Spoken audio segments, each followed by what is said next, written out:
আসসালামু আলাইকুম viewers, welcome to super English care. প্রিয় সহকর্মী এবং শিক্ষার্থীবৃন্দ, আজকে আমি ক্লাস 9-এর ইংরেজি বিষয়ের দ্বিতীয় নম্বর এক্সপিরিয়েন্সের 3 নম্বর ক্লাস নেব। অর্থাৎ এর আগে দ্বিতীয় নম্বর এক্সপিরিয়েন্স অর্থাৎ 2 নম্বর এক্সপিরিয়েন্সের টাইটেল হচ্ছে নেচার ট্যাপিস্ট্রি। এটার অলরেডি দুটো ক্লাস নিয়েছি, যদি না নিয়ে দেখে থাকেন ওই ক্লাসগুলো তাহলে এখনই দেখে আসুন। আর আজকে আমি কথা দিচ্ছি আজকের ক্লাসটা অবশ্যই ভালো হবে এবং ক্লাসটা অনেক সময় নিয়ে আমি সাজিয়েছি, অবশ্যই ভালো লাগবে আর টিচার এবং স্টুডেন্ট উভয়েরই কাজে লাগবে। চলুন কথা না বাড়িয়ে এখন শুরু করি। তাহলে আমরা যদি মূল টেক্সটে যাই, টেক্সটে দেখব কি দেওয়া আছে, একটু ইনস্ট্রাকশনটা দেখি। ইনস্ট্রাকশন দেওয়া আছে let's imagine a nature walk, মানে কল্পনা করতে বলছে একটা প্রকৃতিতে হাঁটি। It's a group work and it can be done beyond the class time, school time. To do that let's follow the steps given below. মানে চলো কল্পনার প্রকৃতিতে একটু হাঁটি, কল্পনায় প্রকৃতিতে একটু হাঁটতে বলছে। এটি দলীয় কাজ, এটা স্কুল সময়ের বাইরে করা যেতে পারে। কাজটি করার জন্য চলো নিচের ধাপগুলো অনুসরণ করি। এখন কাজটি করতে এখন টিচারের কিন্তু আগে প্রস্তুতি নিতে হবে। এখন একজন টিচারের কি কি করতে হবে একটু আমি বলে দিচ্ছি। এই জায়গায় বলা হচ্ছে before going to the specified location you must brief students the step by step task. কি কি করতে হবে সেগুলা কিন্তু মানে আগে টিচারকে জানতে হবে। তারপরে বলছে make sure that all of them are clear about what they have to do, কি করতে হবে। You can choose a suitable location for the group activity such as school playground or nearby park which is safe and accessible to the students। মানে এটা school playground হলে ভালো হয়, কারণ আবার পার্কে নিয়ে গেলে দেখা গেল যে সময় নষ্ট হবে। আর যে যদিও স্কুলের বাইরে মানে স্কুল টাইমের বাইরে বলা হয়েছে, কিন্তু স্কুল টাইমের বাইরে সকল শিক্ষার্থীদের পাওয়া টাফ। সেই কারণে সময়টা হতে পারে যে স্কুল শুরু হওয়ার আগ দিয়ে হতে পারে, মানে আমরা 1 ঘন্টা আগে আসতে বললাম শিক্ষার্থীদের, অথবা হতে পারে স্কুলের পরে, অথবা হতে পারে যে ইয়ের টাইম অর্থাৎ টিফিন টাইমে, যদিও টিফিন টাইমে ওই রকম সময় পাওয়া যায় না। এটা টিচার আর কি তার মাথা দিয়ে বিবেচনা করে এটা করবে। এখন if necessary you can take more teachers মানে and guardians with you to control student, বেশি স্টুডেন্ট হলে কন্ট্রোল করা টাফ, সেটাই বলেছে। then follow the instruction to the activity, make sure all the students are participating in the activity, যাতে সবাই participate করে সেটা দেখতে বলছে। আরেকটাই যে এটা খুবই গুরুত্বপূর্ণ, in the next class মানে একদিন কিন্তু নেচারস ওয়ার্ক হবে, এর পরের ক্লাসে you can arrange a group presentation, group presentation হবে where they will share their thoughts and opinions. এখন ইম্পর্টেন্স অফ ন্যাচারাল ওপিনিয়ন এগুলো থাকবে কি আর কি, natural importance of natural beauty and spending time in nature that they developed through the nature work. এখন আমি এই জায়গায় যে আমাদের স্টেপগুলো অনুসরণ করতে বলা হয়েছে সেই স্টেপগুলো আমি এই জায়গায় লিখেছি। দেখেন ও বইয়ের যেটা দেওয়া আছে এটাই আমি কি এই যে একটু বড় করে লেখা হয়েছে। ফার্স্ট স্টেপটা কি, imagine that you are taking a nature walk in a big green park with your friends. মানে শিক্ষার্থীদেরকে বলা হবে তোমরা কল্পনা করো তুমি কি কোথায় আছো, একটা গ্রিন পার্কে আছো তোমার বন্ধু সহ। স্টেপ 2 তে হচ্ছে ওপেন ইউর মাইন্ডস আই, অর্থাৎ তোমার মনের চক্ষুটা খুলতে বলা হয়েছে। অবজার্ভ এভরিথিং অ্যারাউন্ড ইউ, তোমার চারপাশে যা আছে সেটা কল্পনায় তুমি ঘুরে দেখো। Try to feel the open sky, মানে কি কি ফিল করবে, খোলা আকাশ, বিগ ট্রিজ মানে বড় বড় গাছ, sounds of nature and the blue crystal water of the lake, lake আছে সেটার মানে স্বচ্ছ পানি, এটা কল্পনা করতে পারো। মানে এগুলো কল্পনা করতে বলা হয়েছে এবং প্রকৃতির মাঝে যে শব্দ আছে সেটা কল্পনা করতে বলা হয়েছে। এখন এরপরে স্টেপ 3 হচ্ছে নাও ওপেন ইউর আইস। এখন কতক্ষণ কল্পনা করার পর তোমার চোখটা খুলতে হবে। And write down your feelings and experience that you have gained during the nature work. মানে নেচার ওয়ার্কের সময় তুমি কি কি ফিলিংস পেয়েছো অথবা কোন কি কি এক্সপিরিয়েন্স হয়েছে সেটা আর কি লিখতে হবে।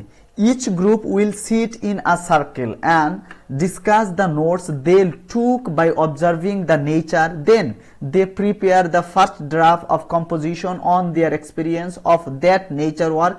You can further discuss the following question before you start writing. মানে প্রথমে একটা ড্রাফট করবে, এখন এটা তো গ্রুপ ওয়ার্ক অবশ্যই, তাহলে সবাই গ্রুপে মিলে 8-10 জন করে যে গ্রুপের সদস্য সবাই মিলে নেচার মানে মনে মনে এটাই করার পর তাহলে চিন্তা করার পর তারপরে তারা একত্রে বসে তারা কিছু কোশ্চেন অ্যারাইজ করবে। এই কোশ্চেনগুলো তারা কি করতে পারে লেখা শুরু করার আগে। এখন কোশ্চেনগুলো কি কি, মানে এই কোশ্চেন অনুযায়ী অ্যান্সার রেডি করলে তাদের কাজটা সহজ হবে।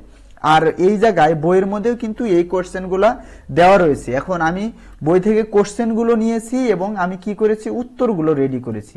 কারণ এই জায়গায় কয়টা প্রশ্ন দেওয়া আছে, 4টা প্রশ্ন দেওয়া আছে। আমি ওই 4টা প্রশ্ন লিখেছি এবং উত্তর রেডি করেছি। এখন 4টা প্রশ্ন, প্রথম প্রশ্ন হচ্ছে কি, how did the environment around you make you feel, মানে তোমার চারপাশের যে এনভায়রনমেন্ট ছিল তোমাকে মানে কি অনুভূতি দিয়েছে অথবা কেমন ফিল করেছো।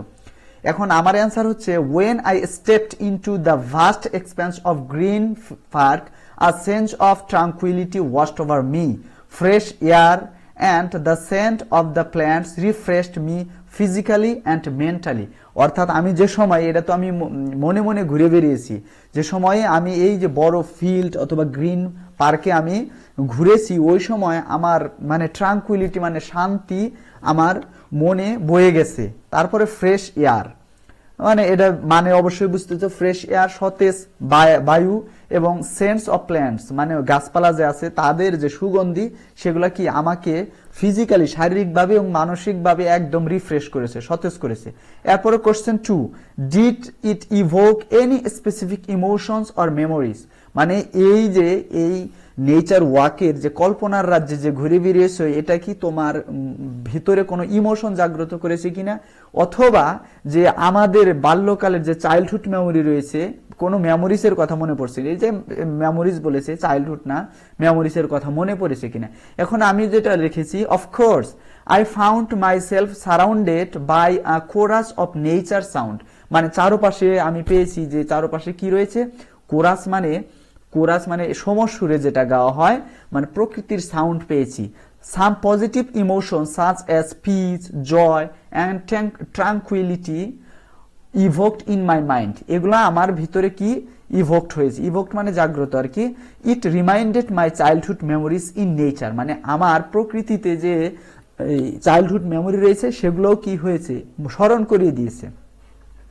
কোশ্চেন 3 যেটা রয়েছে, কোশ্চেন 3 হচ্ছে, were there any moments during the walk when you felt a strong connection to nature? Describe those moments. বলতেছে তোমার কি আর কোনো ছিল ওই সময় যে যেটার ফলে তুমি কি করেছো, যে তুমি অথবা তোমরা প্রকৃতির সাথে একটা স্ট্রং কানেকশন তৈরি হয়েছে, এরকম মনে হয়েছে। এখন আমি যে উত্তরটা রেডি করেছি দেখেন, yes, in this green sanctuary মানে আমরা জানি অভয়ারণ্য, I found a sense of renewal and connection with natural world, মানে এই মধ্যে, এই অভয়ারণ্যের মধ্যে আমি খুঁজে পেলাম, অর্থাৎ আমি খুঁজে পেয়েছি কি, a sense of renewal মানে নবায়ন, জীবনের আবার নবায়ন, যে সেটা আমি খুঁজে পেয়েছি, নতুন জীবন ফিরে পেয়েছি। কানেকশন উইথ ন্যাচারাল ওয়ার্ল্ড মানে প্রকৃতির সাথে একটা কানেকশন আমি খুঁজে পেয়েছি। The field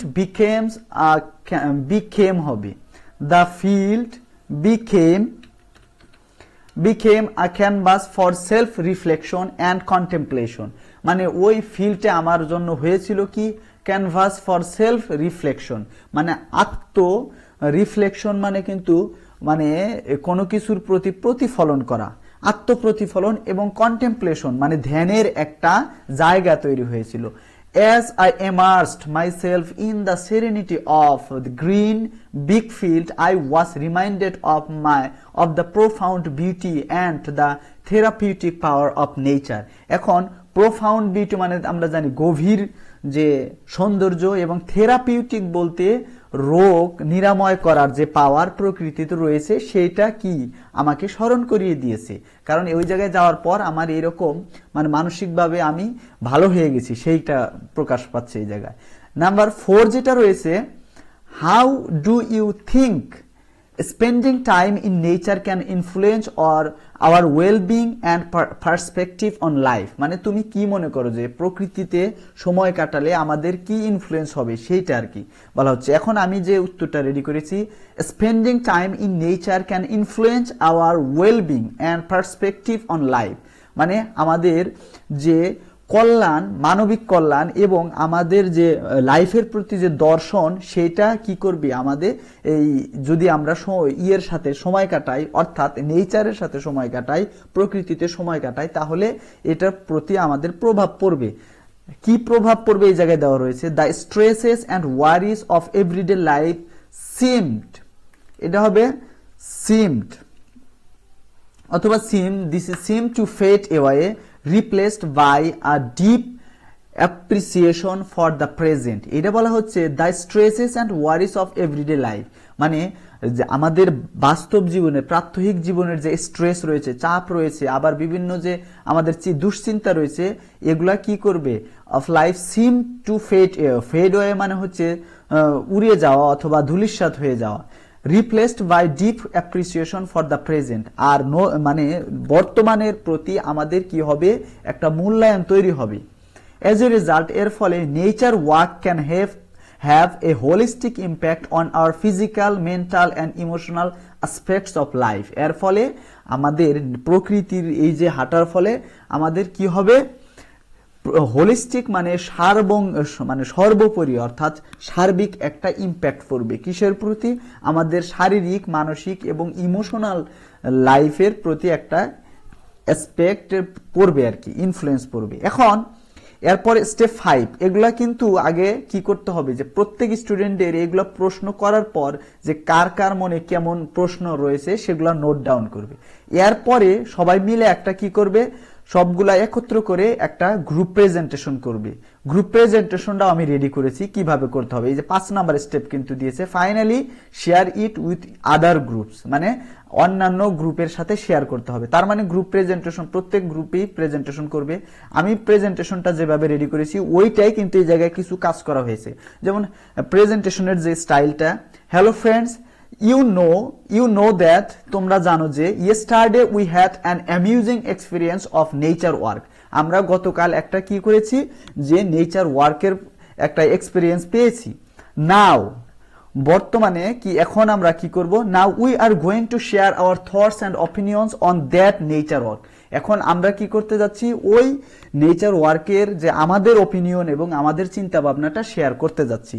আর এইটা অবশ্যই প্রেজেন্টেশনটা শিক্ষার্থীরা কয়েকজনে ভাগ করে নেবে, যাতে সবাই অংশগ্রহণ করতে পারে। সে কারণে তারা নিজেরা এই জায়গা থেকে ভাগ করে নিয়ে নেবে।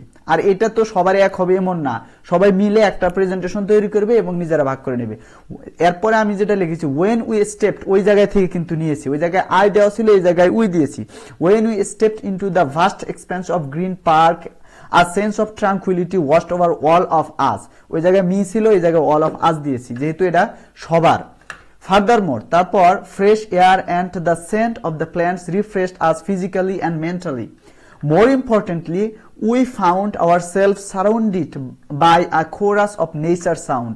Some positive emotions such as peace, joy and tranquility evoked in our minds. It reminded our sweet childhood memories in nature. In nature হবে। Besides, in this green sanctuary, we found a sense of renewal connection with the natural world. The field becomes a canvas for self-reflection and contemplation.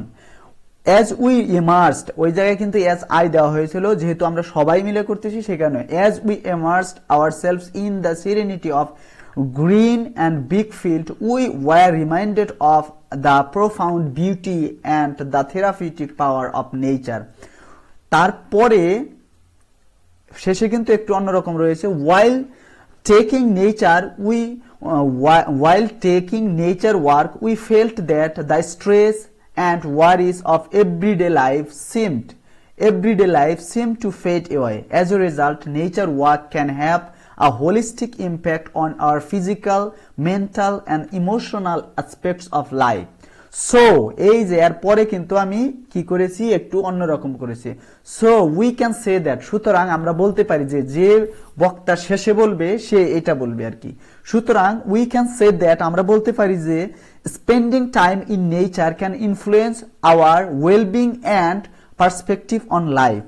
সুতরাং এগুলা আমাদের কি করবে, আমাদের লাইফে জীবন দর্শন এবং আমাদের যে চিন্তা ভাবনায় গুরুত্বপূর্ণ প্রভাব ফেলবে।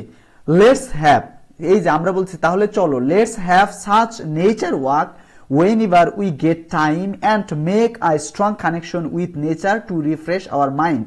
এটা কিন্তু অতিরিক্ত, তাহলে চলো আমরা যে সময় পাবো সেই সময় কি করব, আমরা নেচার ওয়ার্ক করব এবং কি করব, প্রকৃতির সাথে একটা কানেকশন তৈরি করব এবং কি করার জন্য, আমাদের মনকে ফ্রেশ করার জন্য। তার মানে প্রত্যেক গ্রুপই এরকম ভাবে প্রেজেন্টেশন দেবে এবং এটাই মূলত দুইটা ক্লাসে শেষ করতে হবে। এক ক্লাসে নেচার ওয়ার্ক করবে এবং আউটসাইডে তারপরের ক্লাসে এটা প্রেজেন্টেশন দেবে। আর শিক্ষক কি করবেন, এটা অবশ্যই ভালোভাবে উপলব্ধি করবেন এবং অবলোকন করবেন এবং যদি কারো সমস্যা হয় সে জায়গায় সাহায্য করবেন। আর আমার মনে হয় যে আজকের এই ভিডিও দেখার পর গ্রুপ প্রেজেন্টেশনটা কিভাবে করতে হবে, প্রশ্নগুলো কিভাবে রেডি করতে হবে শিক্ষার্থীদের অবশ্যই ধারণা হয়েছে। আর আশা করি এর চেয়ে আরো তারা ভালো করে নিজেদের মতো করে কাজটা করবে। আর অবশ্যই মনে হয় আমার ভিডিওটা ভালো লেগেছে। যদি ভিডিওটা ভালো লেগে থাকে তাহলে এক্ষুনি আমার চ্যানেলটা সাবস্ক্রাইব করুন এবং ভিডিওটা অবশ্যই ভালো একটা কমেন্ট করে পাশে থাকবেন। আজকের মতো এখানে শেষ করতেছি। আসসালামু আলাইকুম।